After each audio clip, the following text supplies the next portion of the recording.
নমস্কার বন্ধুরা, সনাতনী শ্রাবণী চ্যানেলে তোমাদের সবাইকে স্বাগত জানিয়ে শুরু করছি আজকের ভিডিও।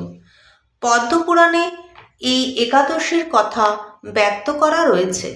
মহারাজ যুধিষ্ঠির প্রশ্নের উত্তরে শ্রীকৃষ্ণ বললেন, সকল ব্রতের শ্রেষ্ঠ এই একাদশী। মাঘী শুক্লা একাদশীর নাম জয়া বা ভীষ্ম একাদশী। ব্রতকারীজনকে দেবরাজ ইন্দ্রও প্রণাম করেন। এই ব্রত পালনের ফলে সকল পাপ এমনকি পিশাচত্বও দূর হয়। অন্তিমে স্বর্গে গমন হয়। এমনকি স্বর্গের নন্দনকাননে গন্ধর্ব অপ্সরাদের সঙ্গে দেবরাজ ইন্দ্র মহানন্দে নৃত্যগীত দেখছেন। চিত্ররথ গন্ধর্বের পুত্র পুষ্পবান, পুষ্পবানের পুত্র মাল্যবান রূপে অনুপম। পুষ্পবতীর নামে এক গন্ধর্ব কন্যা মালবগণের প্রতি আসক্ত। তারা উভয়ের এই সময় হাত ধরাধরি করে নৃত্যগীত করতে করতে মোহিত হওয়ার কারণে তালভঙ্গ হয়ে যায়।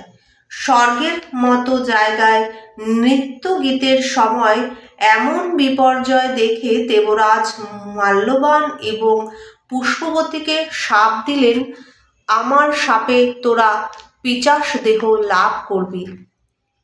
ইন্দ্রের সাবধানের সঙ্গে সঙ্গে মাল্যবান ও পুষ্পবতী উভয়েরই পিশাচ যোনি পেয়ে স্বর্গভ্রষ্ট হয়ে হিমালয়ে দুর্বহ জীবন যাপন করেন।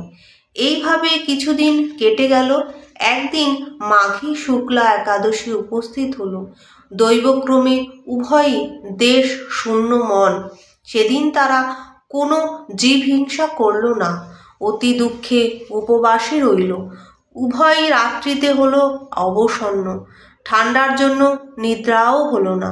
এইরূপে তারা অজ্ঞাতে জয়াব্রত করার ফলে উভয়ই পিশাচত্ব হতে মুক্তি লাভ করল।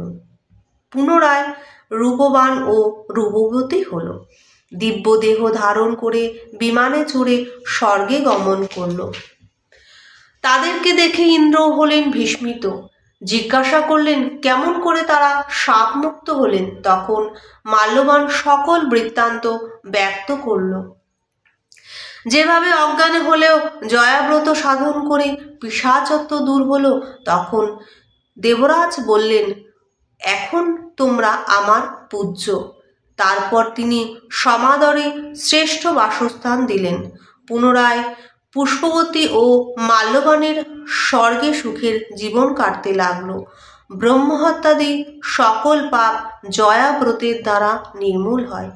এই ব্রতের ফলে সকল যজ্ঞের ফল লাভ হয়।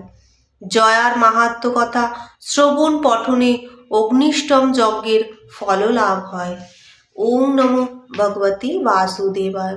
ভালো লাগলে কমেন্টের মাধ্যমে জানাবেন এবং সাবস্ক্রাইব করে পাশে থাকবেন।